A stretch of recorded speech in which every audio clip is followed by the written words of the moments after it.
இன்னைக்குரிய காரியங்க தியானிக்கலாம்.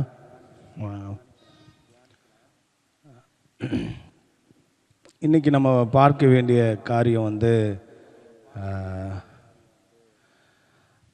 ரத்தம். பக்கத்தில் பார்த்து சொல்லுங்கள், ரத்தம். ரத்தம் ரத்தத்தை குறித்து தான் இன்றைக்கி நம்ம பார்க்க போகிறோம். ரத்தம் சாப்பிட்லாமா? நம்ம ஒரு கொஸ்டின் இருக்கும் இல்லை, பயங்கர நாங்கள் சின்ன பிள்ளையில் இருக்கும்போது ரத்தத்தை மட்டும் சாப்பிட்றவே கூடாதுடா, ரத்தம் சாப்பிட்டா அவ்வளோதான்டா, நீ வந்து பரலோகத்துக்கே போக மாட்டடா அப்படின்னு சொல்லுவாங்க. அது என்ன உண்மையா? ரத்தம் சாப்பிட்லாமா சாப்பிடக்கூடாதா?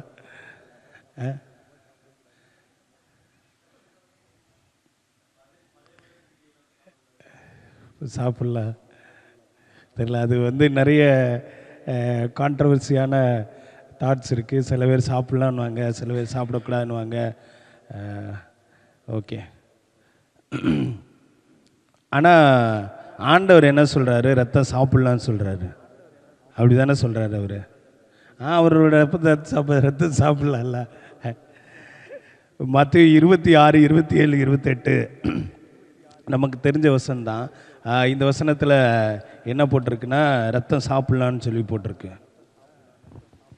பின்பு பாத்திரத்தையும் எடுத்து ஸ்தோத்திரம் பண்ணி அவர்களுக்கு கொடுத்து, நீங்கள் எல்லாரும் இதிலே பானம் பண்ணுங்கள். நீங்கள் எல்லாரும் இதிலே சாப்பிடலாமா சாப்பிடக்கூடாது? அப்போ அப்படி போடல, சாப்பிடலாமா சாப்பிடக்கூடாது போட்டு நான் கொஸ்டின் கேட்டேன். அந்த நம்ம நிறைய கான்ட்ரவர்சி இருக்குது, அதை விட்டுறல. ஆனால் ஆண்டவர் சொல்கிறாரு ரத்தம் வந்து சாப்பிட்லாம் அப்படின்னு சொல்லிட்டு தான் வேதத்தில் போட்டிருக்கு. அந்த வேதத்தின்படி இன்றைக்கி வந்து அந்த ரத்தத்தை தான் நம்ம சாப்பிட போகிறோம். அந்த ரத்தம் வந்து சாப்பிட்டா என்ன நடக்கும் உங்களுக்குள்ள அப்படின்றது தான் நம்ம பார்க்க போகிறோம். நம்ம அடிக்கடி சொல்லுவோம், சின்ன வயசுலேருந்து கிறிஸ்தவர்களாக வளர்க்கப்பட்டவங்களுக்கு இது வந்து ஒரு ஒரு ஒரு பரிச்சயமான வார்த்தை. இயேசுவின் ரத்தம் ஜெயம். நமக்கு வந்து அது சின்ன வயசில் நமக்கு ஜோமனை சொல்லிக் கொடுப்பாங்களோ என்னமோ தெரியும், இதை சொல்லிடுவாங்க. ஏதாவது ஒரு இடத்துல அடிபட்டுருச்சுன்னா என்ன கையை வச்சு இயேசுவின் ரத்தம் ஜெயம் சொல்லு அப்படின்வாங்க. நம்மளும் அப்படி தான் சொல்லிக் கொடுக்குறோம் நம்ம பிள்ளைகளுக்கு. இந்த ரத்தத்தில் வந்து கண்டிப்பாக ஒரு விசேஷம் இருக்க தான் செய்யுது. ஏன்னா இந்த ரத்தம் தான் நமக்கு ஒவ்வொரு பாடி பார்ட்ஸும் இயங்குறதுக்கு வந்து இந்த ரத்தம் தான் செயல்படுது. ஏன்னா இந்த ரத்தம் தலையிலேருந்து கால் வரைக்கும் ஓடலைன்னா எல்லாமே அப்படியே ஸ்ட்ரக் ஆகிரும். ஒரு ரத்த ஓட்டம் இல்லைன்னா அவங்க ஆள் காலி. ஸோ நம்ம பாடியில் கிட்டத்தட்ட 5 லிட்டரு 4.5 லிட்டர்லேருந்து 5 லிட்டரு ரத்தம் ஓடுது அப்படின்னு சொல்கிறாங்க. ஒருவேளை ரத்தம் கம்மியாச்சுன்னா பிரச்சனை ஆயிரும். அல்லேலூயா. இன்றைக்கி வந்து ஆண்டவரோட ரத்தத்தை நம்ம பார்க்க போகிறோம். இது வந்து நம்மளோட ஃபிசிக்கல் பேசுகிற அந்த ரத்தத்தை அல்ல, ஆண்டவரோட ரத்தம். அந்த ரத்தத்துக்கு பவர் இருக்கா இல்லையா, அந்த ரத்தத்தினால என்ன பலன் இருக்குது அப்படின்னு சொல்லிட்டு தான் நம்ம பார்க்க போகிறோம் இன்றைக்கி. அந்த ரத்தத்தில் கண்டிப்பாக பலன் இருக்குது. அதனால தான் ஆண்டவர் என்ன சொல்கிறாரு, என் ரத்தத்தை வந்து பானம் பண்ணுங்கள் அப்படின்னு சொல்லிட்டு சொல்கிறாரு. அந்த ஒரு வசனத்தை மட்டும் திரும்ப படிக்கலாம். 28வது வசனம், மத்தேயு 27, 28. இது பாவ மன்னிப்பு உண்டாகும்படி அநேகருக்காக சிந்தப்படுகிற ரத்தம், இதை பானம் பண்ணுங்கள் அப்படின்னு சொல்லிட்டு ஆண்டவர் சொல்றாரு. ஸோ ஆண்டவரே ஒரு கட்டளையாக இல்லை ஒரு இதை நீங்கள் கடைபிடிங்கன்ற மாதிரிக்கு அவர் வந்து இந்த உலகத்திலேருந்து எடுத்துக்கொள்ளப்பட போகிறதுக்கு முன்பாக சொல்லப்பட்டிருக்கு. 1 கொரிந்தியர் 15:25 படிங்க. 1 கொரிந்தியர் 15:25.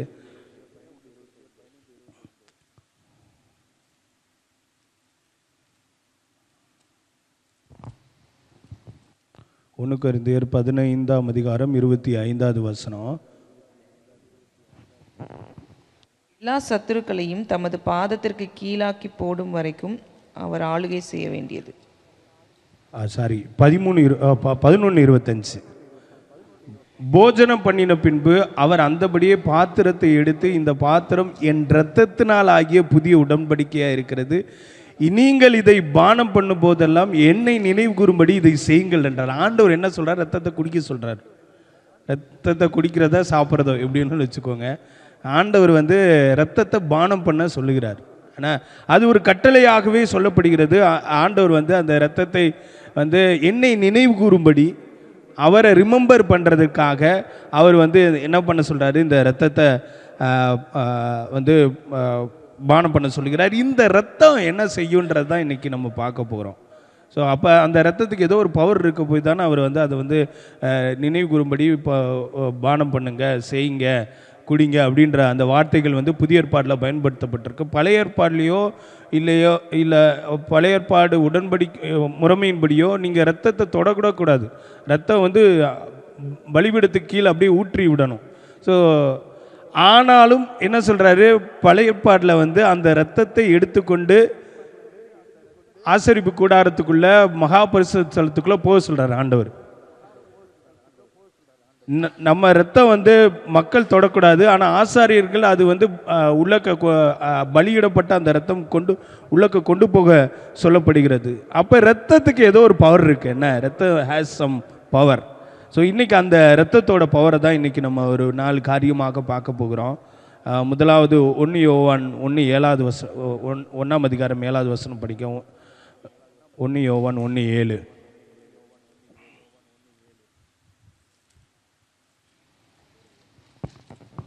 அவர் ஒளியில் இருக்கிறது போல நாமும் ஒளியிலே நடந்தால் ஒருவரோடொருவர் ஐக்கியப்பட்டிருப்போம். அவருடைய குமாரனாகிய இயேசு கிறிஸ்துவின் இரத்தம் சகல பாவங்களையும் நீக்கி நம்மை சுத்திகரிக்கும். அவருடைய குமாரனாகிய இயேசு கிறிஸ்துவின் இரத்தம் சகல பாவங்களையும் நீக்கி நம்மை சுத்திகரிக்கிறது. அப்போ அவருடைய இரத்தம் முதலாவது என்ன பண்ணுது, சுத்தமாக்குது, நம்மளை சுத்திகரிக்கும் இரத்தமாக இருக்கிறது. பாவமர நம்ம சுத்திகரிக்கிறது, பாவத்திலேருந்து நம்மளை மீட்டெடுக்கிறது. அப்போ அவர் ரத்தத்துக்கு ஒரு பவர் இருக்குது. என்ன பவர்னா, உங்களுடைய பாவத்திலேருந்து நம்மளை மீட்டெடுக்கக்கூடிய சக்தி இந்த ரத்தத்துக்கு இருக்குது. அதை தான் நம்ம இயேசுவின் ரத்தம் ஜெயம்னு சொல்கிறோம். இயேசுவின் ரத்தம் ஜெயம் என்ன, எதுக்கு? அவர் என்னுடைய பாவத்திலிருந்து அவருடைய ரத்தம் என்னை சுத்திகரிக்கிறது. அல்லேலூயா. ரத்தம் சிந்துதல் இல்லாமல் பாவ மன்னிப்பு இல்லைன்னு சொல்லி போடப்பட்டிருக்கிறது. ரத்தம் சிந்தப்படலை, ஒரு சுத்தமான ரத்தம் என்னுடைய பாவத்துக்காக சிந்தப்படலைன்னா நான் வந்து பரிசுத்தமாக முடியாது. அப்போ நீங்களும் நானும் இன்னைக்கு பரிசுத்தமாக வாழ்வதற்கு அந்த ரத்தம் தேவைப்படுகிறது. அல்லேலூயா. அப்போ முதலாவது அந்த ரத்தம் என்ன பண்ணுது, நம்மளை சுத்திகரிக்கிறது, சுத்தமாக்கும் ரத்தமாக இருக்கிறது. லேவியராகமம் 1 அதிகாரம் 4-5 படிங்க. லேவியராகமம் 1 அதிகாரம்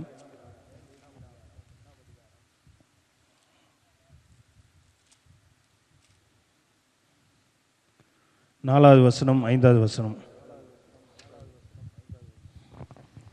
அது தன் பாவ நிவர்த்திக்கென்று அங்கீகரிக்கப்படும்படி தன் கையை அதன் தலையின் மேல் வைத்து கர்த்தருடைய சந்நிதியில் அந்த காளையை கொல்ல கடவன். அப்பொழுது ஆரோனின் குமாரராகிய ஆசாரியர்கள் அதன் இரத்தத்தை எடுத்து அதை ஆசாரிப்பு கூடார வாசலில் இருக்கிற பலிபீடத்தின் மேல் சுற்றிலும் தெளிக்க கடவர்கள். இங்கே என்ன பண்ணப்படுகிறதுனா, ஒரு ஆட்டுக்குட்டியின் மேலே கை வைக்கிறாங்க. அந்த ஆட்டுக்குட்டி பலியாக்கப்படுகிறது. அந்த ஆட்டுக்குட்டியோட ரத்தம் வந்து ஆசரிப்பு கூடாரத்துக்குள்ளே கொண்டு போகப்படுகிறது.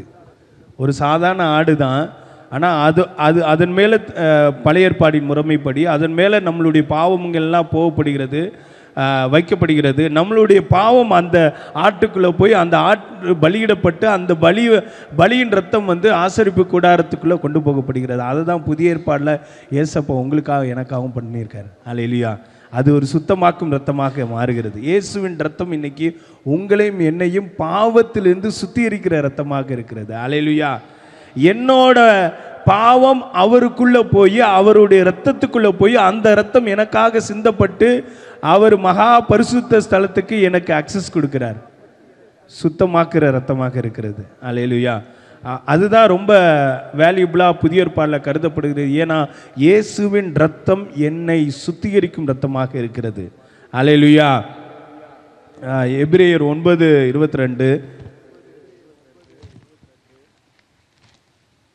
எபிரேயர் 9 அதிகாரம் 22வது வசனத்தை படிங்க.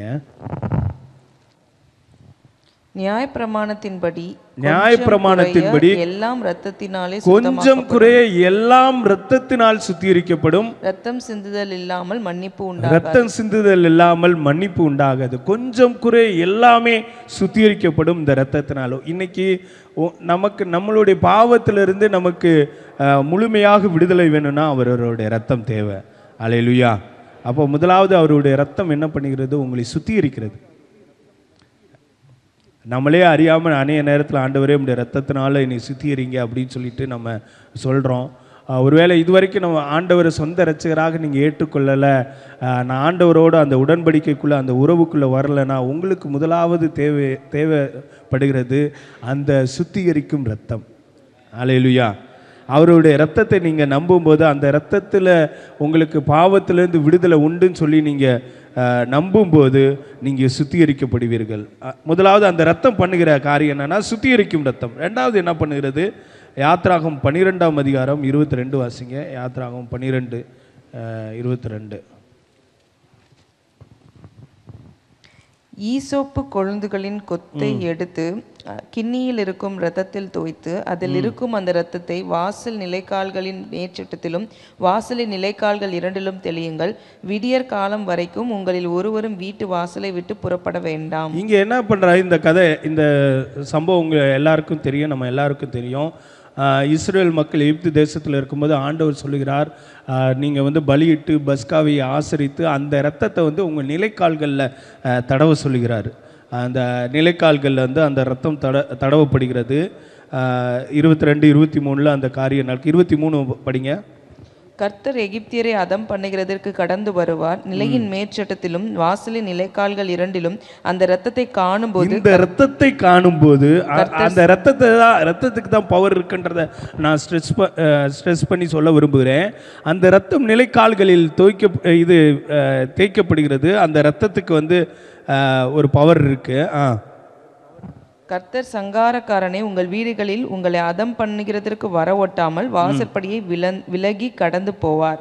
அப்ப உங்களுக்கு அந்த சங்கார தூதன் எகிப்தை சங்கரிக்கிற அந்த சங்கார தூதன் உங்கள்கிட்ட இருந்து கடந்து போகிறான்.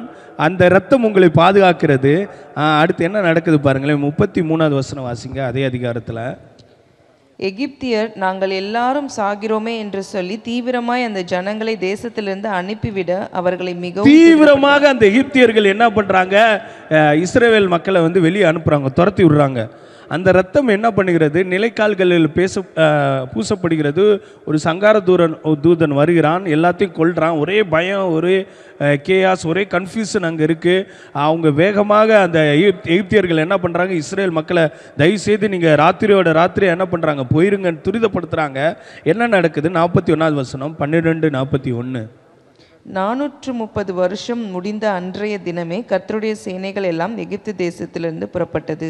அங்கிருந்து புறப்பட்டாங்க. இந்த ரத்தம் உங்களை சுதந்திரமாக்கும். நீங்கள் ஏதாவது ஒரு காரியத்தில் பாண்டேஜில் ஏதோ ஒரு காரியத்தில் மாட்டிக்கொண்டு வெளியே வராமல் இருக்கிறீங்கன்னா இந்த ரத்தம் என்ன பண்ணுது? உங்களை சுதந்திரமாக்குகிறது. அல்லேலூயா. நிறைய நேரத்தில் நம்மளே அறியாமல் சில பாவன்ற பாண்டேஜாக இருக்கலாம், இல்லை பிரச்சனைன்ற பாண்டேஜாக இருக்கலாம், மாற்றிருக்கோம். இந்த ரத்தம் என்ன பண்ணுது? உங்களை சுதந்திரிக்கும் ரத்தமாக இருக்கிறது. சுதந்திரமாக்கும் ரத்தமாக இருக்கிறது. அல்லேலூயா. இங்கே அவங்க ரத்தத்தை பூசின அந்த சனமே என்ன நடக்குதுன்னா ஒரு கன்ஃபியூஷன் ஃபுல்லாக எகிப்தியர்களுக்குள்ளே உண்டாகுது.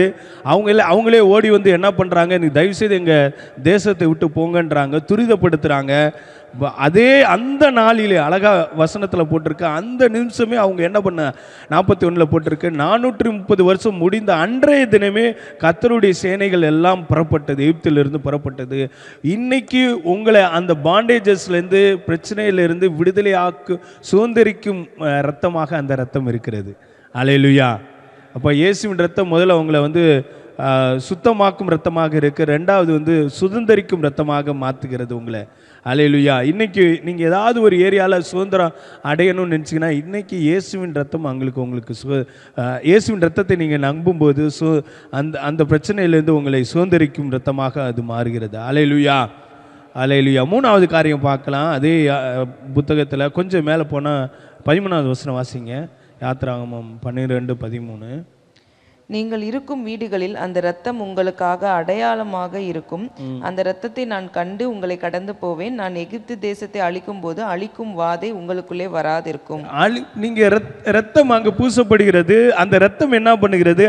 அழிக்கும் வாதை உங்களுக்குள்ளே வராது. அல்லேலூயா. ரெண்டாவது சுதந்திரிக்கும் இரத்தமாக இருந்தது, இப்போ அது சுகமாக்கும் இரத்தமாக மாறுகிறது. அல்லேலூயா. இயேசுவின் ரத்தம் உங்களை வந்து சுகமாக்கும் ரத்தமாக உங்களுக்கு இருக்கிறது. ஏசாயா 53:5 வந்து அவருடைய சிலுவையை குறித்து வர்ணிக்கப்பட்டிருக்கிறது. அந்த இடத்துல அழகாக சொல்லப்பட்டிருக்க வாசிங்க. ஏசாயா 53:5.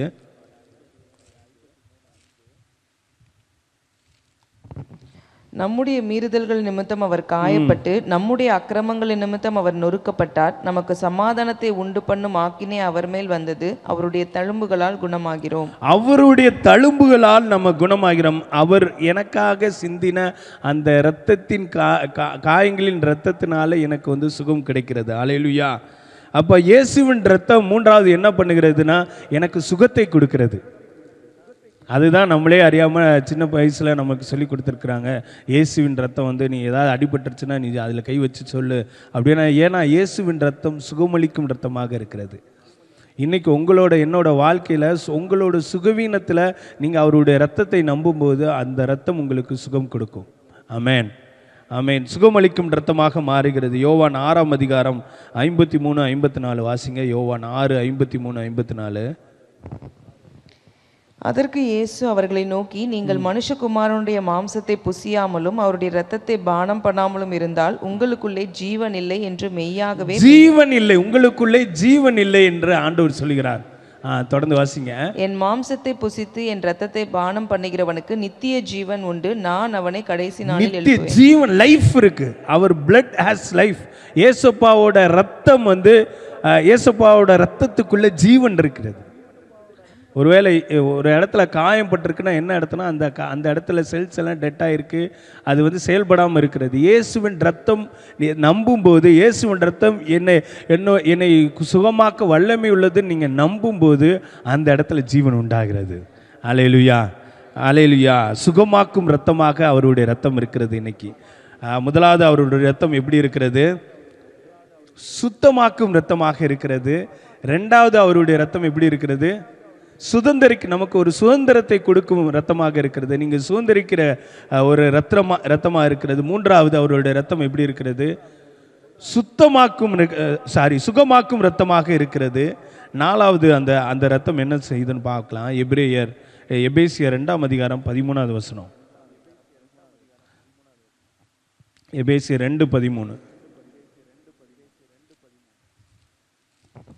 முன்னே தூரமாயிருந்த நீங்கள் இப்பொழுது கிறிஸ்து இயேசுவுக்குள் கிறிஸ்துவின் இரத்தத்தினாலே சமீபமானீர்கள். கிறிஸ்துவின் இரத்தத்தினாலே சமீபமானீர்கள். முன்னே தூரமாயிருந்த நீங்கள் இப்பொழுது கிறிஸ்து இயேசுவுக்குள் கிறிஸ்துவின் இரத்தத்தினாலே சமீபமானீர்கள். கடைசியாக அந்த ரத்தம் என்ன பண்ணுகிறது? சமீபமாக்கும் ரத்தமாக இருக்கிறது. உங்களை இயேசுவுக்கு பக்கத்தில் கொண்டு போகிறது. அல்லேலூயா. அவரை தரிசிக்க வைக்கிறது, அவரை அழகை உணர வைக்கிறது. அந்த ரத்தம் உங்களை சமீபமாக, முன்னே தூரமாக இருந்தீங்க, அவரோட ரத்தம் இன்னைக்கு எங்களுக்கு தூரமான இந்த உங்களை கிட்ட கொண்டு வந்துருச்சு. அவருக்கு அந்நியராக இருந்த உங்களை அவருக்கு சமீபமாக உங்களை கொண்டு வந்திருக்கிறது. அல்லேலூயா.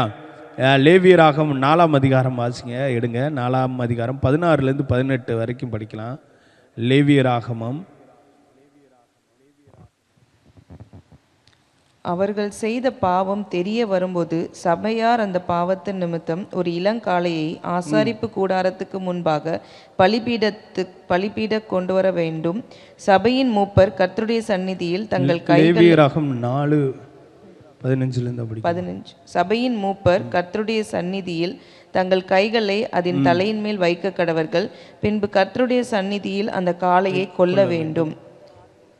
தொடர்ந்து வாசிங்க. அப்பொழுது அபிஷேகம் பெற்ற ஆசாரியன் அதன் இரத்தத்தில் கொஞ்சம் எடுத்து ஆசாரிப்பு கூடாரத்தில் கொண்டு வந்து தன் விரலை இரத்தத்தில் தோய்த்து கர்த்தருடைய சந்நிதியில் திரைக்கு எதிரே 7 தரம் தெளித்து ஆசாரிப்பு கூடாரத்தில் கர்த்தருடைய சந்நிதியில் இருக்கும் பலிபீடத்தின் கொம்புகளின் மேல் அந்த இரத்தத்தில் கொஞ்சம் பூசி மற்ற இரத்தமெல்லாம் ஆசாரிப்பு கூடார வாசலில் இருக்கிற தகன பலிபீடத்தின் அடியிலே ஊற்றிவிட்டு. இங்கே பாருங்களேன், இந்த ரத்தம் என்ன பண்ணுகிறது? இந்த ஒருவேளை அந்த ஆசாரிப்பு கூடாரத்துக்குள்ளே அந்த ரத்தம் இல்லாமல் அந்த ஆசாரியன் சென்றானா அவனோட பாவம் வந்து பரிகரிக்கப்பட முடியாது. அவன் அங்கீகரிக்கப்பட மாட்டான். அவன் இரத்தத்தால் மட்டும்தான் உள்ளக்கே பிரவேசிக்க முடியும். பாவமில்லாத இரத்தத்தை அவன் கொண்டு போனாதான் அவன் இந்த ஆசரிப்பு கூடாரத்துக்குள்ளே போக முடியும், மகா பரிசுத்தலத்துக்குள்ளே போக முடியும். இன்னைக்கு அந்த இரத்தம் உங்களை ஏசப்பாக்கு பக்கத்தில் சமீபமாக கொண்டு போகிறது. அல்லேலூயா. ஒருவேளை அவன் கையில் ரத்தம் இல்லைன்னா அவனால் உள்ளே போக முடியாது. ஏன்னா அவன் அசுத்தனா கன்சிடர் பண்ணப்படுவான். அவன் சுத்தனா கன்சிடர் பண்ணோம். அவன் ஏசப்பா பக்கத்தில், கடவுளுக்கு பக்கத்தில் வரணும்னா அவனுக்கு ரத்தம் தேவை. அதை இன்னைக்கு நீங்களும் நானும் ஆண்டவரை நெருங்கணும். ஒருவேளை அந்த ரத்தத்தை நம்பலைன்னா அவர் பக்கத்தில் போக முடியாது. அது சமீபமாக்கும் ரத்தமாக இருக்கிறது. நான் ஏசப்பா இன்னும் அறிய விரும்புகிறேன், ஏசப்பா பக்கத்தில் போகணும்னா முதலாவது உங்களுக்கு தேவை அவருடைய ரத்தம். அவர் ரத்தத்தினால, அவர் ரத்தத்தோடு நீங்கள் போகும்போது, நான் அவர் ரத்தத்தால் கழுவப்பட்டிருக்கேன், அவர் ரத்தத்தால் மறுரூபமாக்கப்பட்டிருக்கேன்னா நீங்கள் அவரை தரிசிக்க முடியும், அவர் பக்கத்தில் போக முடியும். அவருடைய ரத்தம் இல்லாமல், அவருடைய ரத்தத்தால் கழுவப்படாமல், அவருடைய ரத்தத்தை நான் பானம் பண்ணாமல் அவர் பக்கத்தில் போக முடியாது. அல்லேலூயா, அல்லேலூயா. அதான் ஆண்டவர் சொல்லுங்க, என்னை நினைவு கூறும்படி இது செய்யுங்க அப்படின்றாரு. ஸோ அவர் பக்கத்தில் நெருங்கணும், அவரை இன்னும் அறியணும்னு நினச்சோம்னா நமக்கு அவருடைய ரத்தம் தேவை. அல்லேலூயா. ரத்தம் ஒரு என்ட்ரி பாஸ் மாதிரிக்க, ஒரு என்ட்ரி கேட் மாதிரிக்க. அவருடைய ரத்தம் இல்லாமல் அவரை நீங்கள் பார்க்கவே முடியாது. அதனால தான் ஆண்டவர் திரும்ப திரும்ப பழைய ஏற்பாடில் வேறு எந்த ஒரு சடங்காச்சாரத்தையும் குறிப்பிடப்படல. பஸ்கா கொண்டாடுங்கன்னு சொல்லப்படலை. அதுக்கப்புறம் பஸ்கா கொண்டாடினாங்களா என்னன்னு தெரியல. ஏசப்பா திரும்ப வந்ததுக்கப்புறம் மற்ற பழைய ஏற்பாடோட 6-7 பண்டிகைகள் இந்த புதிய ஏற்பாடில் கொண்டாடப்பட்டதான்னு தெரியல. ஆனால் ஒரு காரியத்தை ஆண்டவர் கடைசி வரைக்கும் பண்ண சொல்கிறாரு, அவருடைய இரத்தத்தை ரிமெம்பர் பண்ண சொல்கிறார். அதனால தான் இன்னைக்கு வரைக்கும் எல்லா சபைகளிலும் அந்த திருவிருந்து அனுசரிக்கப்படுகிறது. ஏன்னா அவருடைய இரத்தம் உங்களை சமீபமாக கொண்டு போகும். அல்லேலூயா. அவர் பக்கத்தில் கொண்டு போகும். அல்லேலூயா. அதனால் இன்றைக்கி அந்த ரத்தத்தை இப்போ இந்த ரத்தத்தை சாப்பிட பானம் பண்ண ரெடியாக இருக்கிறீங்களா? இந்த இரத்தத்தை நீங்கள் சாப்பிட பானம் பண்ண ரெடியாக இருக்கும்போது ஆண்டவர் உங்களுடைய வாழ்க்கையை சுத்தமாக்குகிறவராக, சுதந்திரமாக்குகிறவராக, சுகமளிக்கிறவராக, சமீபமாக்குறவராக ஆண்டவர் இன்னைக்கு இந்த நாளில் உங்களை மாற்றுவார். அதனால் அந்த இரத்தத்தை நம்புவோம். அந்த இரத்தம் உங்களுக்கும் எனக்கும் பெரிய காரியங்களை செய்வோம். கண்களை மூடி நம்ம ஜெபிக்கலாம்.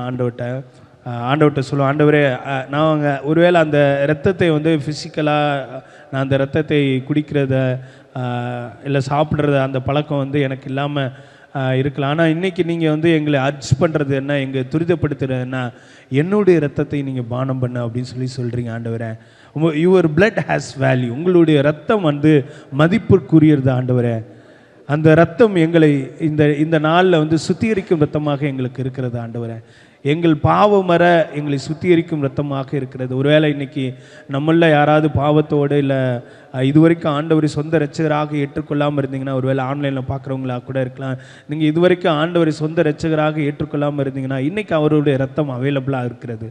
சிலுவையில் சிந்தின அந்த ரத்தம் பாவமர பரிசுத்தமான இரத்தம், உங்களை எல்லா பாவமர கழுவுறதற்கு ரெடியாக அந்த இரத்தம் இருக்கிறது. அந்த இரத்தம் உங்களை சுத்திகரிக்கும் இரத்தமாக இருக்கிறது. அந்த இரத்தம் உங்களை எகிப்துன்ற அடிமைத்தனத்திலிருந்து வெளியே கொண்டு உங்களை கானான்ற சுதந்திரத்தை சுதந்திரிக்க செய்கிற இரத்தமாக இருக்கிறது.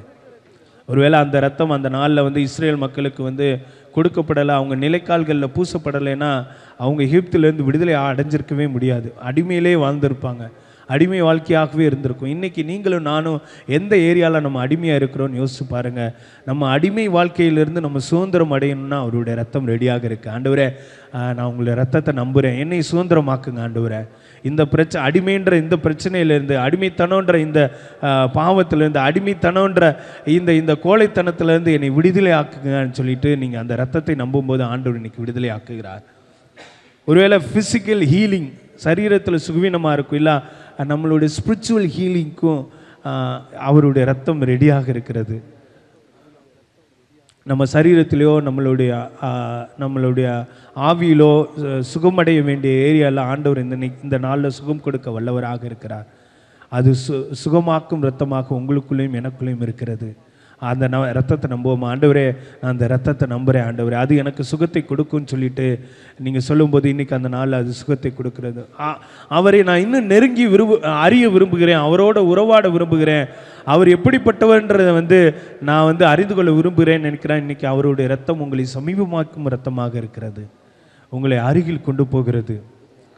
அவரை தரிசிக்க வைக்கிறது, அவரை ஆராய வைக்கிறது, அவரோட குணநலன்களை தெரிந்து கொள்ள வைக்கிறது. அவருடைய ரத்தம் சமீபமாக்கும் இரத்தமாக இருக்கிறது. ஆண்டவர்கிட்ட நம்ம கேட்போம், உங்கள் இருதயத்து மேலே கை வச்சு, ஆண்டவரே நான் என்னை ஒப்பு கொடுக்குறேன், ஆண்டவரே நான் அந்த ரத்தத்தை நம்புகிறேன், ஆண்டவரே அந்த ரத்தம் என்னை சுதந்திரிக்கும், ஆண்டவரை சுத்தமாக்கும், சுதந்திரிக்கும், சுகமாக்கும், ஆண்டவரை சமீபமாக்கும் ரத்தமாக இருக்கிறது. ஆண்டவரே இந்த ரத்தத்தை நாங்கள் நம்புகிறோம், ஆண்டவரே இந்த ரத்தத்தை நாங்கள் விசுவாசிக்கிறோம், ஆண்டவரே இந்த ரத்தத்தை எங்கள் வாயில் நாங்கள் அறிக்கை எடுக்கிறோம், ஆண்டவரே அந்த ரத்தத்தினால வருகிற அந்த நன்மையை நாங்கள் பெற்றுக்கொள்கிறோம். ஆண்டவரே எங்களுக்கு நீங்கள் கிருபை கொடுங்க, ஆண்டவரே இங்கே இருக்க ஒவ்வொருவருக்கும் நீங்கள் கிருபை கொடுங்க, ஆண்டவரே உங்களோட பிளட்டை நாங்கள் நம்புகிறோம், ஆண்டவரே எங்களுக்காக அந்த கல்வாரி சிலுவையில் ஆண்டவரை சிந்தப்பட்ட அந்த ரத்தத்தை நாங்கள் நம்புகிறோம், ஆண்டவரே அந்த ரத்தம் பவர்ஃபுல் பிளட், ஆண்டவரே ஒருவேளை ஃபிசிக்கலாக அந்த ரத்தத்தை நாங்கள் பானம் பண்ணுறது கிடையாது, ஆனால் நாங்கள் அந்த கல்வாரி சிலுவையில் எங்களுக்காக சிந்தப்பட்ட அந்த ரத்தத்தை நாங்கள் நம்புகிறோம், ஆண்டவரே அது எங்களுக்கு இன்னைக்கு பார்த்த எல்லா காரியத்தையும் எங்களுடைய வாழ்க்கையில் செய்ய போகுது. ஆண்டவரே தொடர்ந்து எங்களை நீங்கள் வழிநடத்துங்க. மீட்பர் இயேசு கிறிஸ்துவின் ஜெபம் கேள் நல்ல பிதாவே. ஆமென். என் ஆத்துமாவே கர்த்தரை ஸ்தோத்திரி, என் முழு உள்ளமே அவருடைய பரிசுத்த நாமத்தை ஸ்தோத்திரி. என் ஆத்துமாவே கர்த்தரை ஸ்தோத்திரி, கர்த்தர் சகல பாரங்களையும் மறவாது. ஆமென். அல்லேலூயா, அல்லேலூயா.